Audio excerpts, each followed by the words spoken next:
So the story begins with an old lady, Barb. After her husband's death, she starts her journey to scatter his ashes in the lake he told her about. On the way, she encounters a very bad snowstorm.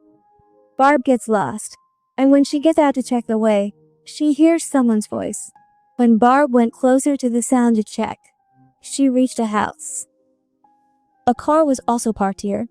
There was a gun inside the car, and there was blood around the car. This meant something very wrong was happening here. He asked Barb, "What do you want? Why have you come here?" Barb says innocently, "I used to come here often with my husband. I just lost my way to the lake and have come to ask you for directions." The man shows Barb the way, and when Barb asks about the blood lying here, the man says that it's the blood of an animal they have hunted for their food. Anyway, Barb now ignores all this and sets off on her journey, reaching Lake Hilda, where she and her husband used to come often. Standing at this lake, she was remembering all the moments she had spent with her husband.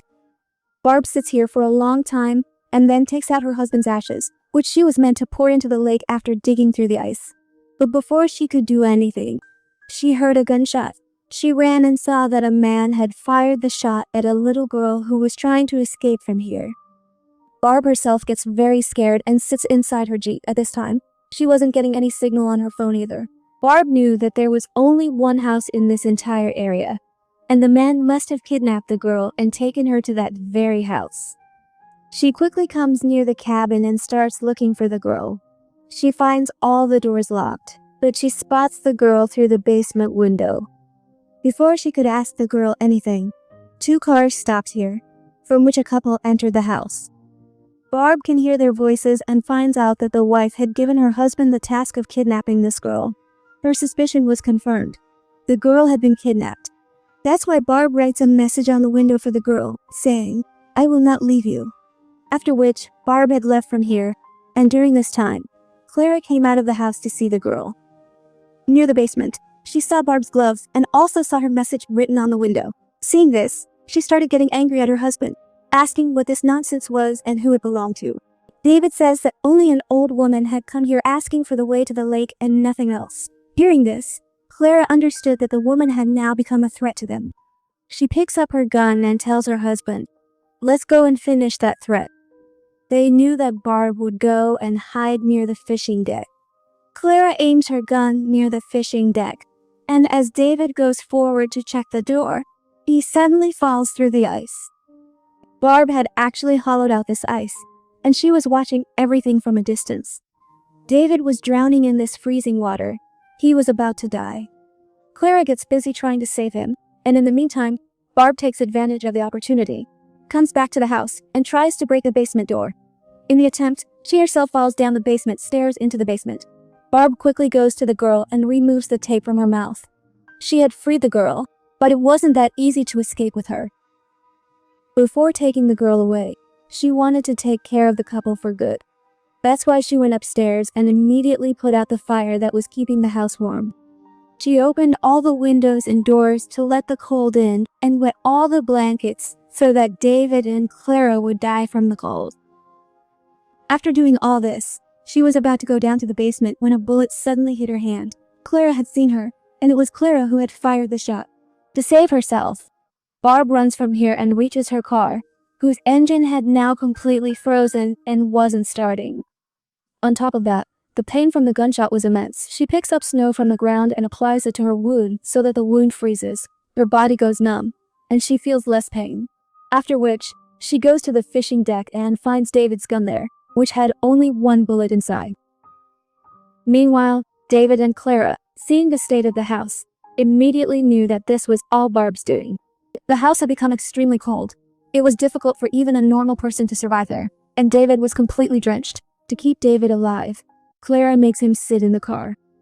David was not in a condition to even stand up, but Clara tells him, "Whatever it is, we have to complete our mission today.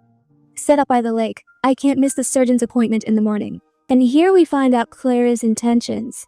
She had kidnapped the girl because she wanted to operate on her and take her liver so that she could get a liver transplant for herself. Clara had deliberately chosen this place for this job because no one came here for years. There were no germs of any kind in the environment here, and she didn't have to do a very big setup. After taking out the girl's liver, they had planned to throw the girl into the river.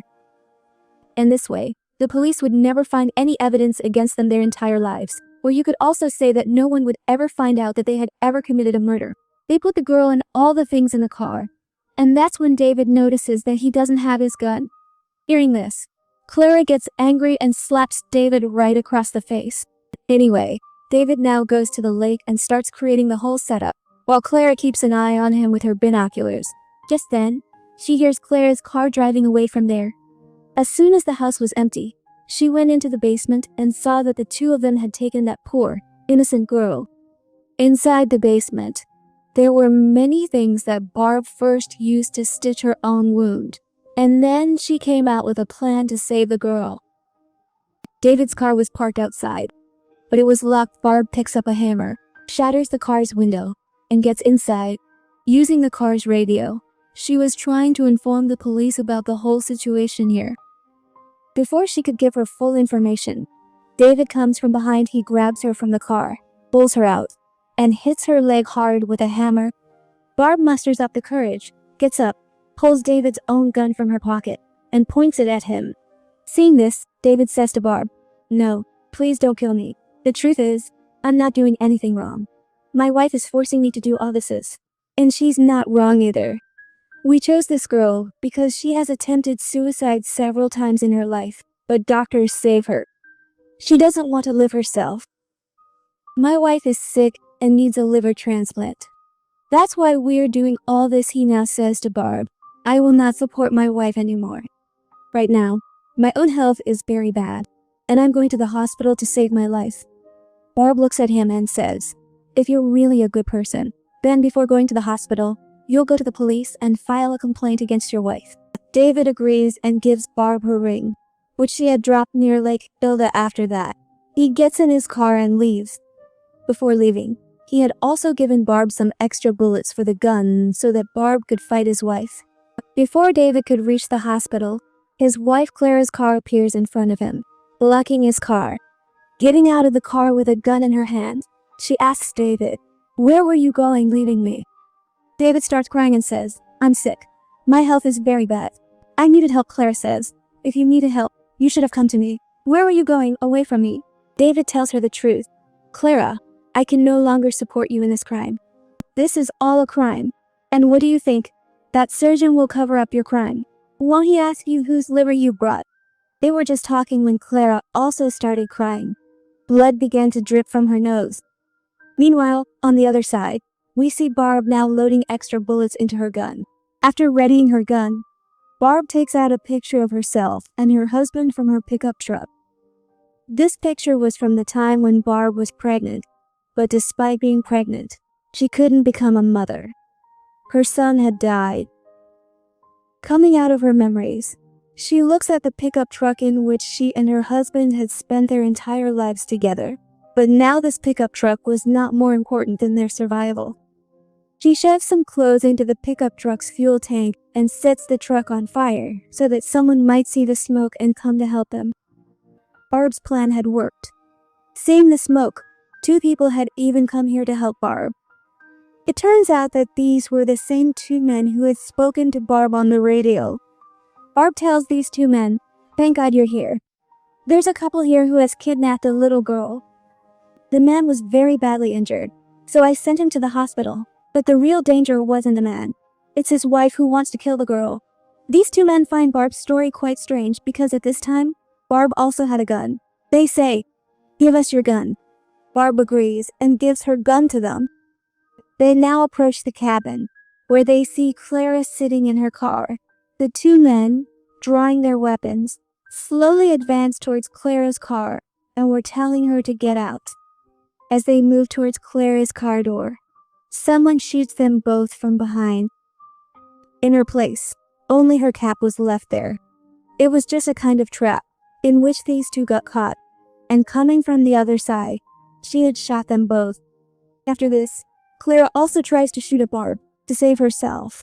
Barb hides behind the dashboard and then opens the glove box to take out her gun. Then she slowly gets down, exits the car, and shoots Clara in the foot, which meant Clara could no longer run. After which, Barb immediately runs towards the cabin, and on the way, she sees David's car, inside which David was dead at this time. Seeing him, she broke down for a moment, but then she saw that Clara had composed herself again and had aimed the gun at Barb once more. By then, Barb had run to the shed, so Clara now shoots at the shed, breaking it, and the whole shed falls on Barb, knocking her unconscious. Hours later, when Barb regained consciousness, she found herself in the same basement where the girl had been kidnapped and kept. As soon as she regained consciousness, the first thing Barb saw was the girl, who was very scared. She tells Barb, "I don't want to die." Barb then asks the girl for her name. The girl says her name is Leah, and Barb says, "What a lovely name. If we had a daughter, I would have named her the same." Now Barb starts telling the girl the story of her great-grandfather, who was trapped in a snowstorm with many soldiers. She explains that it wasn't a storm that anyone could escape from. Many soldiers died in that storm, but my grandfather didn't give up. They knew that if they stopped or sat down for even a second, their body heat would continue to dissipate, and they would die quickly in the storm. Without giving up, they kept walking and walking, and finally, they got out of that storm. Barb says that if they had stopped right there that day, they would have frozen to death in the snow. But their courage and strength saved them that day. And if they hadn't done that, I wouldn't be sitting in front of you today either. Barb says, "I admit we don't know what will happen to us, but we should at least fight for ourselves. We should keep trying to save ourselves, and you've been sitting here for so long." After this, Barb frees herself, and then picks up large boots from here, gives them to the girl, and puts them on herself as well. After which, she tries to open the basement door to escape. But the basement door was locked from the outside. After hours of effort, Barb had managed to open the door, albeit with difficulty, and just as she got out, Clara appeared in front of her and locked them in the basement again. After a while, Clara herself comes, takes them both out of the basement, ties them up with her, and starts taking them towards the lake. Barb was also given a lot of stuff to drag. After coming here, she creates a complete operating setup and gives Barb the job of tying the girl to the table. After which, she tells Barb, "You will be handing me the equipment and all of this." Barb noticed at this time that Clara's foot was bleeding a lot because Barb had shot her in the foot. She tells her to dress her leg first, or she'll bleed a lot. Clara says, "I don't care about that. Just do as I say. Hand me the kit from that box." When she opens the box to take out the kit, she realizes it was a liver transplant kit. Clara was about to take the innocent girl's liver. She begs Clara to stop this terrible crime, but Clara simply won't listen. She tells Barb to tie the girl's mouth, legs, and hands with tape, and Barb does it. And after doing so, Clara shoots Barb and starts making marks on Leah's body to find out where her liver would be. Before she could make any cut, we see from behind that Barb had gotten up again. She got up and attacked Clara from behind, pushing her away from Leah. While fighting here, Clara had overpowered Barb because she was younger. In the middle of all this fighting, Clara's gun hits a lamp, which causes the entire tent to catch fire, and the two of them fight their way out of the tent. The gun slips from Clara's hand and falls far away, which both Clara and Barb try to run for, but Clara gets her hands on the gun. Barb was trying to stop her, and at that moment, a bullet from Clara's hand just went off into the lake. After that, Clara used her strength to free herself, and when she was about to shoot Barb for the last time, she realized that her gun was out of bullets. Here, Clara, in anger, hits Barb in the head with the butt of her gun, and Barb starts bleeding profusely. On the other hand, the tent where the girl, Leah, was supposed to have her operation had completely burned down. Leah would have burned in it too, but she saved herself. She came out of the tent and put out her fire by falling on the snow. After which she went to Clara, picking up Clara's gun. She shoots Clara, and Clara starts writhing in pain. After that, she ties Barb's body to Clara's foot and throws them both into the lake because she thought Barb was dead. But in reality, Barb wasn't dead. A dying Barb goes into the lake and opens the box of her husband's ashes, which she was holding in her hand even at the last moment. This way, along with fulfilling her husband's last wish, she herself is fulfilled, meaning she dies, and along with her, the evil Clara is also killed here. The only one left here was Leah, whose life was saved, so now she would escape from this dangerous area as well. And the movie ends here by showing just that.